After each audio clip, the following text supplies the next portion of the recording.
Hello friends, welcome to Pandiyanar சமையல். இன்னைக்கு நம்ம பார்க்க போற ரெசிபி என்னன்னு பாத்தீங்கன்னா ஒரு சூப்பரான கோபி மஞ்சூரியன் எப்படி பண்ண போறோங்கிறத தான் பார்க்க போறோம். ஏற்கனவே நம்ம காலிஃபிளவர் சில்லி எப்படி பண்ணோங்கிறத பார்த்திருப்போம். பார்க்காதவங்க அந்த வீடியோவை போய் பாருங்க, நான் டிஸ்கிரிப்ஷன்ல உங்களுக்கு லிங்க் கொடுக்குறேன்.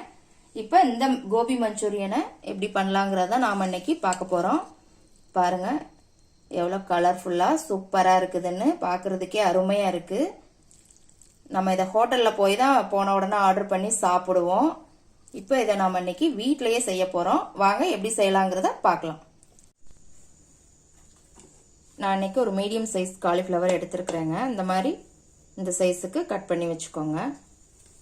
இப்போ நான் சுடு தண்ணி பாயில் பண்ணி வச்சுருக்கிறேன். நம்ம இந்த காலிஃப்ளவரை இதில் போட்டுடலாம். இதில் கொஞ்சம் உப்பு போட்டுக்கோங்க. இதை நல்லா கலந்து விட்டுக்கோங்க. 5 நிமிஷத்துக்கு தட்டு போட்டு மூடி வச்சிடலாம்.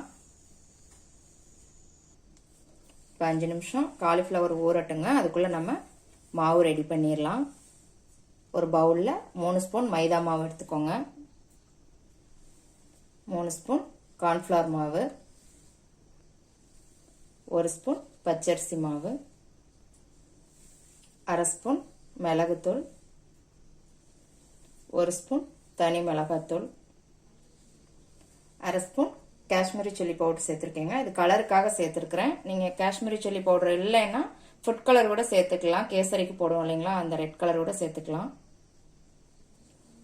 தேவையான அளவு உப்பு போட்டுக்கலாம். 1 ஸ்பூன் இஞ்சி பூண்டு பேஸ்ட். இப்போ இதை எல்லாத்தையுமே நல்லா மிக்ஸ் பண்ணிக்கலாம். ஏற்கனவே காலிஃப்ளவர் சில்லியும் நம்ம செஞ்சுருப்போங்க. அந்த வீடியோவோட லிங்க்கும் உங்களுக்கு டிஸ்கிரிப்ஷனில் கொடுக்குறேன். அந்த வீடியோ பார்க்காதவங்க நீங்கள் அந்த லிங்கை டச் பண்ணி உள்ளே போய் பார்க்கலாம். இப்போ இதில் கொஞ்சம் கொஞ்சமாக தண்ணி சேர்த்து பிசைஞ்சுக்கலாம். மாவு இந்த அளவுக்கு பிசைஞ்சுக்கோங்க. ரொம்ப தண்ணியாகவும் இருக்கக்கூடாதுங்க, ரொம்ப டைட்டாகவும் இருக்கக்கூடாது. காலிஃப்ளவர் 5 நிமிஷம் நல்லா ஊறிடுச்சுங்க. நான் நல்லா வடிகட்டி எடுத்து வச்சுக்கிட்டேன் தண்ணி இல்லாமல். இப்போ இந்த காலிஃப்ளவரை இதில் நம்ம சேர்த்துடலாம். இப்போ இந்த மாவில் இந்த காலிஃப்ளவரை நல்லா மிக்ஸ் பண்ணிக்கலாம். பாருங்கள், நல்லா மிக்ஸ் பண்ணியாச்சு. எல்லா காலிஃப்ளவர்லையும் இந்த மசாலா படுற மாதிரி நல்லா பரட்டி எடுத்துக்கோங்க. இப்போ இதை ஒரு பிளேட் போட்டு மூடி வச்சிடலாம். 15லேருந்து 20 நிமிஷம் பக்கம் இது ஊறட்டுங்க. பாருங்க, இப்போ ஒரு 15 நிமிஷம் பக்கம் ஆயிடுச்சுங்க. நல்லா ஊறிடுச்சு. இப்போ நம்ம இந்த காலிஃப்ளவரை எண்ணெயில் போட்டு பொரிச்சு எடுத்துடலாம். ஒரு கடாயில் எண்ணெய் ஊற்றி வச்சுருக்குறேங்க. எண்ணெய் சூடாகட்டும். எண்ணெய் நல்லா சூடாயிடுச்சுங்க. இப்போ காலிஃப்ளவரை இதில் போட்டு நம்ம பொரிச்சு எடுத்துடலாம். இந்த மாதிரி தனித்தனியாக போடுங்க. நீங்கள் மொத்தமாக அப்படியே போட்டீங்க அப்படின்னா ஒட்டிக்கும். இந்த மாதிரி தனித்தனியாக போட்டிங்கன்னா மசாலாவும் உதிராமல் நீட்டாக வரும். இப்போ லேசாக பரட்டிக்கலாம். மீடியம் ஃப்ளேம் மட்டும் வச்சுக்கோங்க, ஹை ஃப்ளேம் வைக்க வேண்டாங்க. லேசாக அந்த மாதிரி பரட்டி விட்டுக்கோங்க. நான் இப்போ பாதி காலிஃப்ளவர் தாங்க போட்டிருக்கேன். மொத்தமாக போட்டோம்னா நல்லா ஒட்டிக்கும், வேறு கிறிஸ்பியாக சரியாக வராமல் போயிடும். இன்னொரு டைம் நம்ம மிச்சத்தை போட்டு எடுத்துக்கலாம். பாருங்கள், நல்லா பொரிஞ்சு வந்துருச்சு காலிஃப்ளவர். இப்போ நம்ம இதை ஒரு பிளேட்டில் எடுத்து வச்சிடலாம். இப்போ அடுத்ததும் நம்ம போட்டுடலாம். பாருங்கள், ஒரு மசாலா கூட உதிராமல் சூப்பராக வந்திருக்குது. அதனால தான் இந்த மாதிரி தனித்தனியாக போட்டுருங்க. உங்களுக்கு மொத்தமாக போடும்போது திரண்டுக்கும் எல்லாமே, அதனால தான் தனித்தனியாக போட சொல்கிறேன்.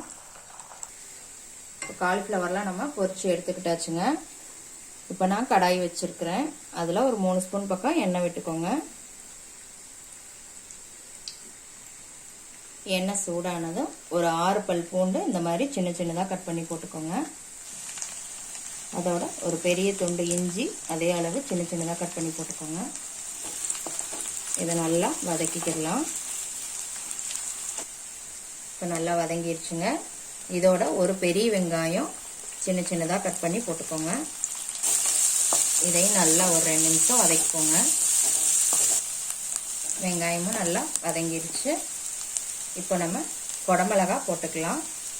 இந்த மாதிரி நீல வாக்கில் கட் பண்ணி போட்டுக்கோங்க. இதை லேசாக வதக்கிக்கோங்க.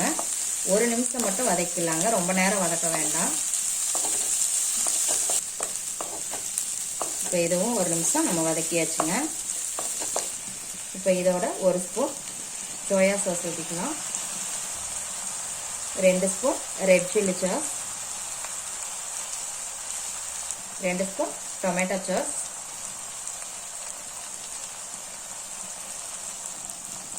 1/2 ஸ்பூன் பெப்பர், கொஞ்சமாக உப்பு சேர்த்துக்கோங்க. சாஸில் எல்லாம் லேசான அந்த உப்பு கண்டிப்பாக இருக்கும், அதனால் அளவாக சேர்த்துக்கோங்க. இது எல்லாத்தையும் நல்லா மிக்ஸ் பண்ணிக்கலாம். இதோட ஒரு 1/2 டம்ளர் தண்ணி ஊற்றிக்கோங்க. இது லேசாக கொதிக்கட்டும். இப்போ இதோட ஒரு ஸ்பூன் கார்ன்ஃப்ளவர் மாவை இந்த மாதிரி நான் தண்ணியில் கரைச்சி வச்சுருக்கிறேங்க. இது எதுக்குன்னா கிரேவி திக்காக இருக்கிறதுக்கு தான். இப்போ இதையும் இதோட சேர்த்துடலாம். இதையும் நல்லா மிக்ஸ் பண்ணி விட்டுக்கோங்க. ஒரு நிமிஷம் மட்டும் கொதிக்கட்டும். இப்போ நல்லா எல்லாமே மிக்ஸ் ஆகி கொதிச்சிருச்சு. இப்போ நம்ம பொரிச்சு எடுத்த காலிஃப்ளவரை இதில் சேர்த்துடலாம். இப்போ இதை நல்லா மிக்ஸ் பண்ணி விட்டுக்கலாம். பாருங்கள், நல்லா மிக்ஸ் ஆகிடுச்சு. பார்க்குறக்கே சூப்பராக இருக்குது. ஒரு ஹோட்டலில் சாப்பிட்ற ஃபீல் வருங்க கண்டிப்பாக. இதை நீங்கள் வீட்டில் ட்ரை பண்ணி பாருங்கள். இப்போ ஃபைனலாக இதில் கொஞ்சம் கொத்தமல்லி இலை போட்டுக்கலாம்.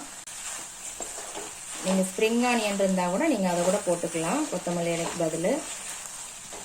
அவ்வளோதாங்க, சூப்பரான கோபி மஞ்சூரியன் ரெடி ஆயிடுச்சு. எப்படி இருக்குது பாருங்கள். கண்டிப்பாக ட்ரை பண்ணி பாருங்கள். செஞ்சு பார்த்துட்டு எப்படி இருக்குன்னு கமெண்ட்டில் போடுங்க. லைக் பண்ணுங்கள், ஷேர் பண்ணுங்கள், சப்ஸ்கிரைப் பண்ணுங்கள்.